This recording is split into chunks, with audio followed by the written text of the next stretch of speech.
of her damp neck and the pounding of the hooves resounded in her head. She ran as fast as she could, her legs being cut by the brambles, her hair flying behind her, and she swung her left hand to the rear, feeling the air whoosh out from her fingers. Shards of light flew into the woods, and she heard the whinnying of the horses as she continued to run, her heart pummeling her ribs, her legs starting to wear out. Clutching the left side of her body, she almost tumbled, but she felt the sun strike her face as she exited the trees, and the dry grass beneath her feet as she jumped over clumps of daisies and dodged the discarded logs. The air was thick, the sun was so bright, and the meadow was still, apart from the bees that buzzed and the butterflies that floated lazily through the summer air. The slight breeze blew the pods off dead dandelions and carried them on the wind, and she'd almost reached the edge of the cliff and knew they were still behind her. There was nowhere else to go now, and she stopped suddenly as she felt the breeze hit her face, panting and trying to retrieve her breath, and for a split second she inhaled the warm summer air and smell of the sea. Then she felt the blood seeping from the wounds on her side, which brought her hurtling back to the present time. She didn't look over her shoulder as she half staggered, half walked slowly, closer to the edge of the cliff top. Feeling the earth under her bare feet, she halted and grounded herself. She didn't have long, and as she got to the edge and closed her eyes and reopened them, absorbing the view ahead of her, she heard them halt and inclined her head to the right, taking a long sigh and returning her gaze back to the shoreline. There was only her now, the only one of her number left as far as she knew, but at least she had time to make provisions, and she hoped with all she had left in her beating heart that it would work. She thought of her daughters as she prepared to finish it all, and she straightened up, inhaling deeply, and she turned to face what was behind her. She stared at the woman atop the horse, who also stared back before speaking. "Anira, I will not waste time discussing and going around in circles, so I'll ask you once more before I end your life, where are the offspring? And where are the talismans?" Anira cocked her head to the side and squinted before spitting on the floor in the direction of the woman. "Bradwr," she said contemptuously, which means traitor, feeling faint from the pain but so very angry. "You're a traitorous bitch, Hywyn, and I will never ever divulge that information to you. You think by ridding yourself of 12% in sentinels it will give you more power?" Another woman on a horse behind Hywyn got down and walked towards Anira, her hand on her sword. "Shut your mouth, Anira, or I'll shut it for you." Just got to go to the next page. Anira scoffed and smirked, stepping forward, saying threateningly, "You haven't got the balls, Nia, try me, I beg you." And she looked back at Hywyn, who held out a hand to stop Nia from moving forward. Nia stepped back with a nod and her head bowed, but then looked back at Anira with dislike written all over her face. Anira shook her head, still not quite believing what was coming to pass and what these other women wanted to do. "I have bled with you. We have shared promises and secrets. We have birthed our daughters together. We took an oath to protect Cymru and all of its people and all of its magic. I knew you had issues with your calling, but I never envisioned you would betray us all like this. You have broken my heart, Hywyn. I hope you know that I will die hating you." "Shut up!" I can't do this properly, guys, because it's like, I'll have to scream.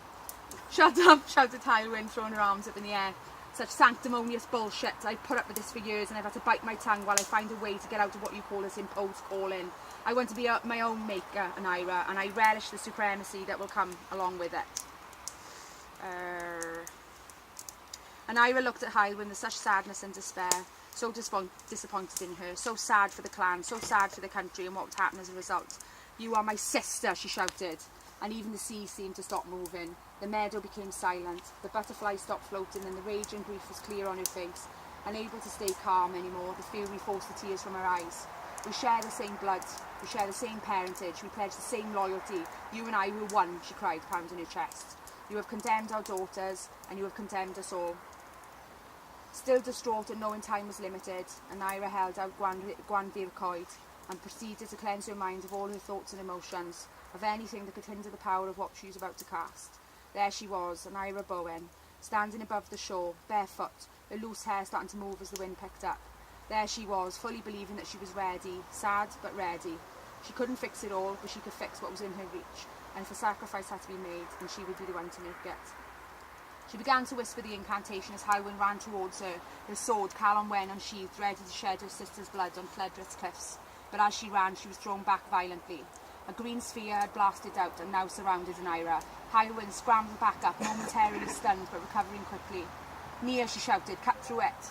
And she looked at her sister in the centre of the sphere, chanting rapidly, making sigils in the air with her hands, and she knew she didn't have long.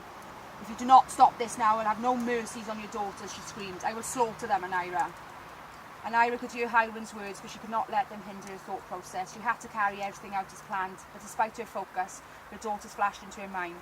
She raised the thought and steeled herself as an errant tear slipped down her cheek.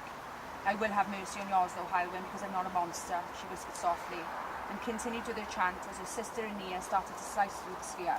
She didn't have long. The sphere wouldn't hold while she was dying. To save this land, we must submerge. We must protect against this scourge. We must cast out all ungood. We must erase all falsehood. To protect the sentinel line, taking this moment in time, the talismans must be dispersed, sealed away from the world. Past, present, future, fused together to expel the protectors, create an exit to conceal all that is powerful, until the time to release does come. And Ira could feel the blood starting to pour from the wound in her side, and she knew she was near. She continued to chant as she gripped onto the wooden triangle that had been her destiny, the constant connection to all that went before her and guided her. She gripped harder, using it as a crutch, as she knew her life was seeping away with every trickle of blood that slipped out on her body. She saw her sister force and rip her way through the sphere, which stopped her from falling to her knees, and she mustered every bit of strength she could. She held up Gwanfyd y Coed as Hywyn raised Callum Wen, an orange flame met green air. And Ira screamed in pain and with angst and pure ire as she gathered everything she had left in her soul. The cliff started to shake and dissipate, and the earth started to move beneath their feet, both sisters still fighting with fire and earth, both knowing it would be a long fight if Ira wasn't already dying. And Ira had one last surge as she saw Hywyn fling herself towards her, and she whipped around in a circle, taking a low stance, as a last green blast came out of her tree wand, blasting her sister off the cliff. She caught the look of surprise on Hywyn's face, and heard Nia scream from outside the sphere, as Hywyn tumbled off the cliff and out of sight. The sea was rising below them, becoming more violent and tumultuous, and Ira allowed herself a small smile as the rest of the earth crumbled beneath her feet, sending her plummeting to the water below. As she fell, she thought of her girls, and she whispered, closing her eyes, Cariadiau, mae gerddad gyda fi dros y llwybrau maith. My loves, I'll walk beside you over many paths. Oh, wow. That's good.